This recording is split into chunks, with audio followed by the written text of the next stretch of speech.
just let me say, as Americans this morning, we all stand with the state of Israel, who is undergoing a terrorist attacks by Hamas, by Iranian-backed militants. They not only have a right to defend themselves, they have a responsibility to defend themselves with overwhelming force. We will stand by them when they do.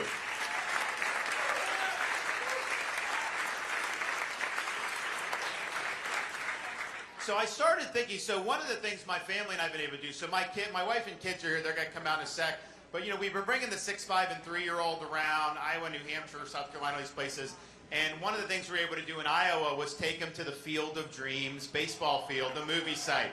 And so, you know, I remember that as a kid, so they're running the bases, they're doing all this stuff, and it was really, really cool. We got great pictures, but I started thinking about, it kind of got, you know, I was a baseball guy all the way through college, big deal for me. And I remembered, and I didn't think about it just until that time. When I was young, I must have been maybe 10 years old. My dad came to me and he said, "Hey, you know, there's a guy signing autographs, a famous baseball player, at the local Firestone tire place." And it turns out this was a guy from Van Meter, Iowa, not too far from here, named Bob Feller. And so I went as a kid, and you know, you paid like $10 to get the autograph. Like I had this, it was like a picture of him, and he signed it to me, all this other stuff, and I got it. And then I started following, like he's a Hall of Famer, he threw faster than the motorcycle, all these great things. But then as I got older, I started to think about that.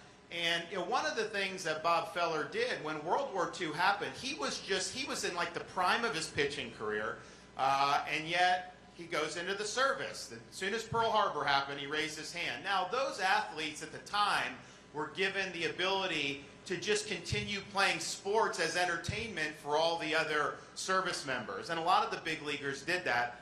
Bob Feller would not do that. He's like, "I'm going to combat. You put me in combat." And so he was doing machine guns on Navy ships in the Pacific and doing all that. And I thought about that. I'm like, you know, this is a guy that did not have to be in that situation. He could have had it much easier. So he's not only a great baseball player, but really an American hero. And that, I think, exemplifies that generation. When freedom was under attack around the world, they stood up and they fought and they saved this world for us and for other countries. And we're now in a situation where we are the inheritor of their sacrifices and their fights. And yet we stand here today as being perhaps the first generation of Americans who are going to leave to our kids and grandkids an America less free and less prosperous than the one we inherited. You see the problems everywhere. We see the deterioration in our economy, in our culture, the decline in our military strength. All these problems show that America is going in the wrong direction. But I'm running for president because I think that decline is not inevitable. I think it's a choice. It's a choice that we as Americans are going to get to make over the next year plus, when we decide who we're going to elect as the next president of the United States. I am not satisfied with us as Republicans simply managing this country's decline a little bit better than the Democrats. We must reverse this country's decline. We must usher in an American revival, and we need a new birth of freedom all throughout the land. And that's what we're going to provide. And the ingredient that we need to be able to do it is leadership. You look along a lot of the stuff that's happening in Washington, it's like kind of a circus. There's no leadership. That's what's going to get the job done. And I can tell you this, look, I'm not an entertainer. I'm not about creating drama. I don't run a soap opera down in Florida. I lead and I get things done. I deliver results for people. There are people that I represent. That's what we need.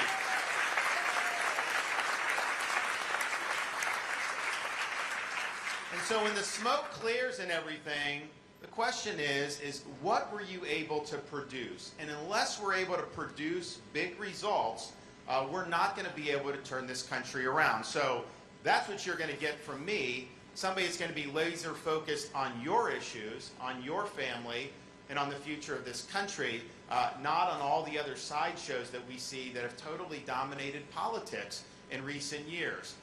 And that's kind of how I think about telling you, instead of telling you what I will do, what I've started to think about is, part of this was because we were at the Reagan Library last week. We did that debate there. We were able to go visit the president's gravesite and Nancy's gravesite and a lot of things.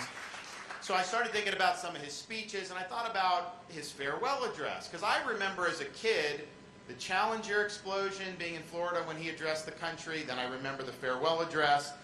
When he first got in, I was a little young, so I didn't quite remember that. But that's a good way to think about how I view my candidacy for president. Fast forward to January of 2033, after serving 2 full terms. And we need a president that can serve 2 terms, not a lame duck. You got to serve 2.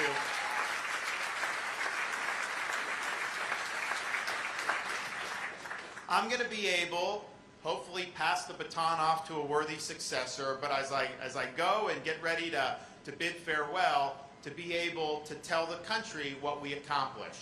What I'm going to be able to tell the country is a number of things. 1, we will have restored the American dream in this country. You will be able to get ahead again when you work hard. You'll be able to raise a family without crippling inflation, high interest rates. We will be totally energy dominant and independent, so you'll have reliable, affordable energy and low gas prices.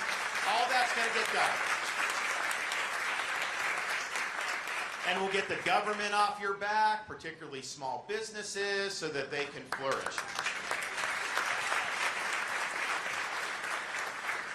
We will be able to say that we restored the sovereignty of our country, that we have an enforceable border, and that Mexican drug cartels aren't able to poison our citizens any longer because we took care of the problem.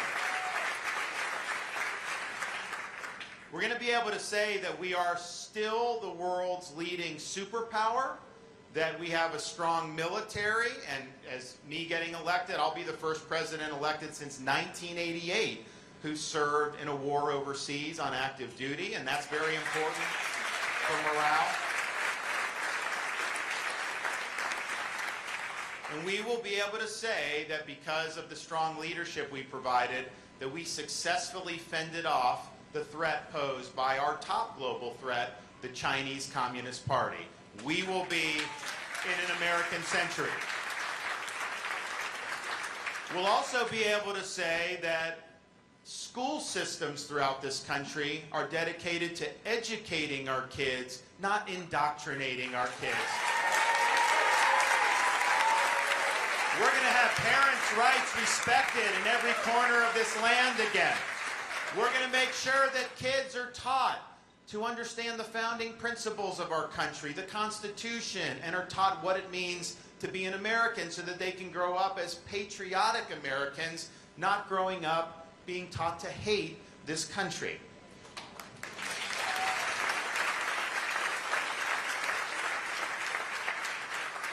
We're going to be able to say that whether you live in a red state or a blue city, that people that commit crimes are held accountable all across this land, and from sea to shining sea, you have a right to raise your family and live your life with public safety being intact and the rule of law prevailing. We will also be able to say that we will have restored the U.S. Constitution to its original understanding and proper place in our country. You'll have a limited government that works beside us. You will not have an unaccountable bureaucracy that is weaponized against us. We will make sure to end the weaponization of government. And there'll be more that we will be able to say that we did, but if we're able to say that, then we will have successfully restored what President Reagan called the shining city on a hill. We will have left the city freer, we will have left the city stronger, and most importantly, we'll have turned her over to our kids and grandkids in better shape than we found it. That's what leadership is all about. Now how do you know? How do you know that we can get this done? Well, I'm the only guy running for president in either party who everything I've said I would do as governor, I have delivered on 100% of my promises. And you see the results. Florida's ranked #1 for economy of all 50 states. We have big budget surpluses. We've cut taxes by record amounts. Since I've been governor, we've paid down 25% of our state's total debt that it had accumulated throughout the entire history of Florida. We've taken off 25. Can you imagine paying down debt in Washington? How good that would be? We've expanded and protected Second Amendment rights. We enacted Heartbeat Protection Act. We made sure to do universal school choice. We enacted the Parents' Bill of Rights. We eliminated indoctrination from the schools like critical race theory, and we even defeated Disney to stop the gender ideology from being in our schools.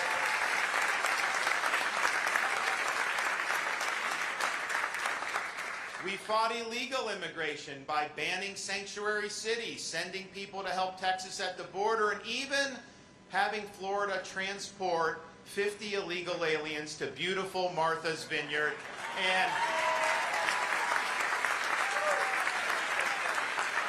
And that started something that has now gone in a way where all of those liberal jurisdictions are now saying the border needs to be secure because they had to deal with the problem like everybody else was having to deal with it. We have stood by the men and women of law enforcement. We never defunded police in Florida. In fact, we gave police officers bonuses, and we recruit police officers from out of state and give them a $5,000 bonus.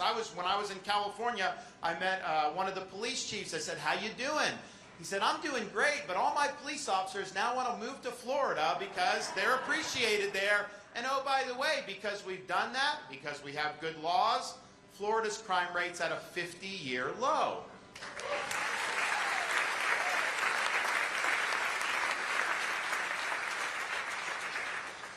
We have even reformed higher education, which no Republicans have been able to do. In the state of Florida now, all tenured professors must undergo review every 5 years and can be let go for poor performance.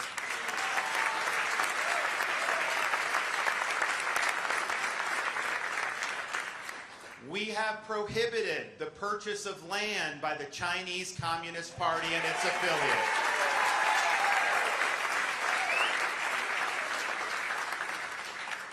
We eliminated so-called ESG from the state of Florida, our pension system, no social credit scores.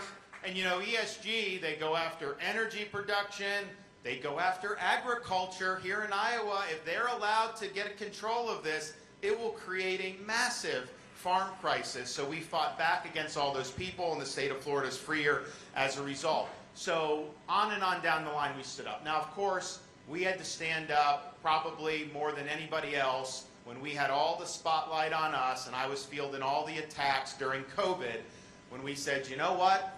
We are going to choose freedom over Fauciism in the state of Florida.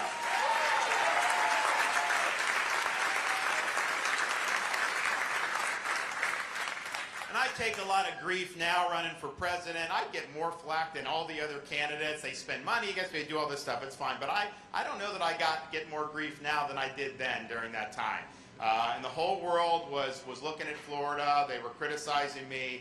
And I was kind of out on a ledge doing what I thought was right. A lot of people told me I was making a big mistake because they said politically this isn't going to work out for you. You can't do that. But you know, as a leader, I cared more about protecting the jobs of the people I represented than I worried about protecting my own political hide. And that's what you should expect out of your president as well. So we don't lead by mere words. We lead by deeds. We lead by producing results. And that's what this country needs more than ever.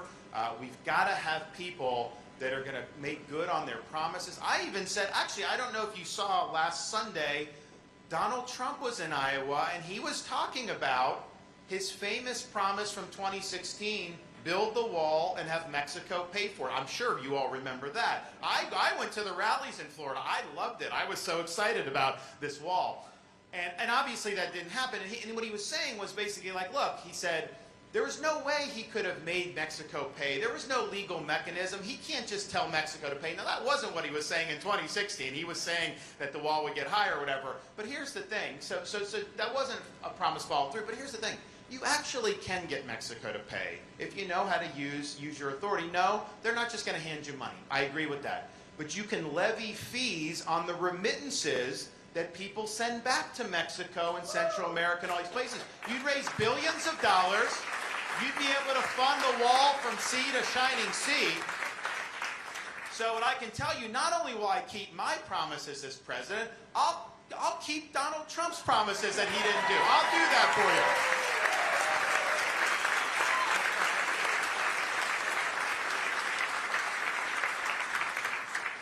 So I'm going to have my wife and kids come out in a minute, but part of the reason I'm motivated to do this and run is because we've got 6, 5, and 3-year-old kids with us here at home and school. They do everything, and we want to have them grow up with the same opportunities that we had. I started off, nobody would have predicted me doing anything. I mean, I was a blue-collar kid. I worked minimum wage jobs to be able to get through school. I finally had an opportunity because I got good degrees where I could have made a lot of money, and then I volunteered to serve in Iraq and the Navy and do that. Not exactly the best choice for your checkbook, but I felt the call to serve, and so we did it. And then ending up, me being governor of the 3rd largest state in the country and the 13th largest economy in the world. So I would not have been able to do that in any other country other than the United States of America. So it's personal to me, it's personal to my wife, and I know it's personal to a lot of you. When you see so much going wrong with our country, we cannot let this happen. We've got to stand up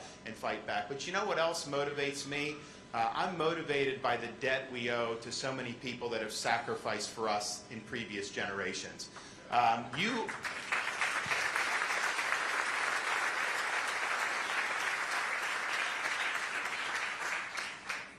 You have, when the founders went to Philadelphia to do the Constitution, it was tough. They almost didn't do it. Benjamin Franklin walked out of that convention after they signed it, and he was asked, did you give us a republic or a monarchy? And Franklin said, a republic if you can keep it. They understood that this was going to require generations of Americans to step up and defend a free society. So one of the things that I get motivated by is I'll never forget taking flights up to Washington, D.C. back in the day, and there was a particular route that you could take going into Reagan National Airport that took you flush parallel to the National Mall.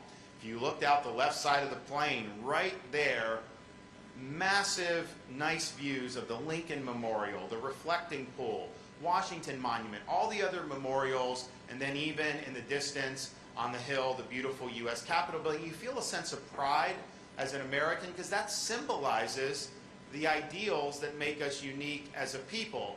And I liked it, the tourists liked it. But you know what? I realized after doing that trip a few times, our country's best monuments were actually not out the left side of the plane on that National Mall. Because if you looked out the right side of the plane, you looked over the Potomac River, you saw a series of small, nondescript monuments orderly arranged over the rolling hills of a place called Arlington National Cemetery. And it occurred to me then, and I believe now, you can have the best Constitution in the world, you can have the best Declaration of Independence in the world. These things do not run on autopilot.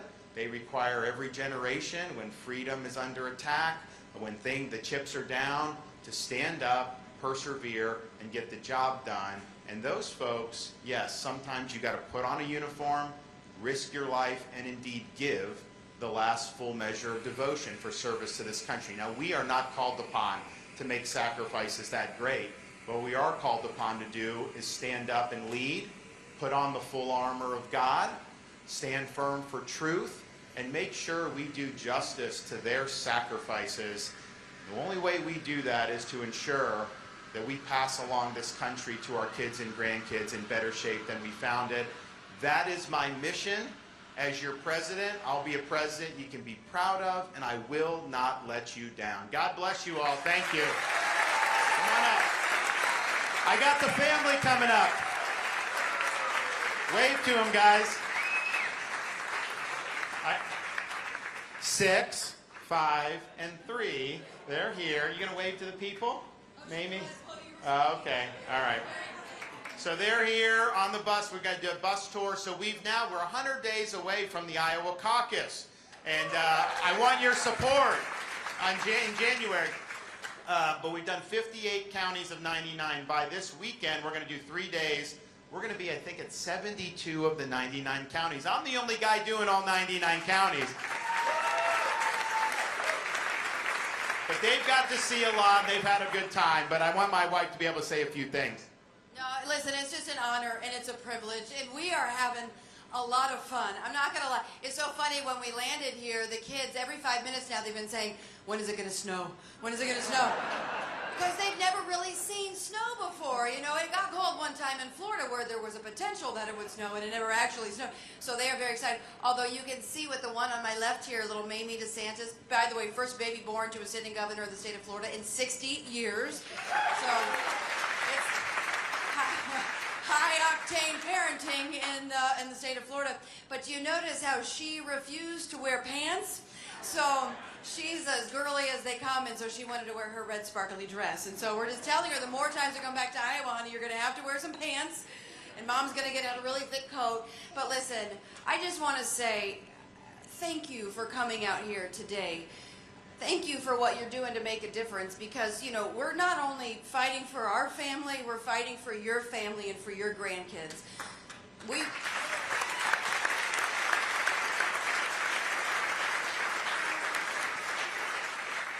do want to leave this country better than the one that we found. And, you know, when the governor and Ron said it early on in the very beginning, he was talking about what Reagan said, being one generation away from losing the idea of America. And you hear so many people say that, right? But honest to goodness, is this the generation that is going to lose America? And you know why we're not going to? Because you and Iowa are going to set the tone, and we're going to win this thing. And you are going to put this country back on a great direction. So God bless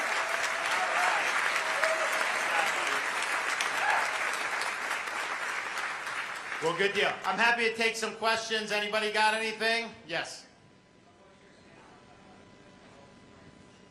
Mental health, it's a very important issue, and it seems like it's gotten so much more important in the last generation. My wife actually, you know, has been involved in doing a lot in the state of Florida, particularly with kids in school who go through a lot, but then also with things beyond that. So one of the things we're going to focus on is mental health for veterans, because we still live in a situation.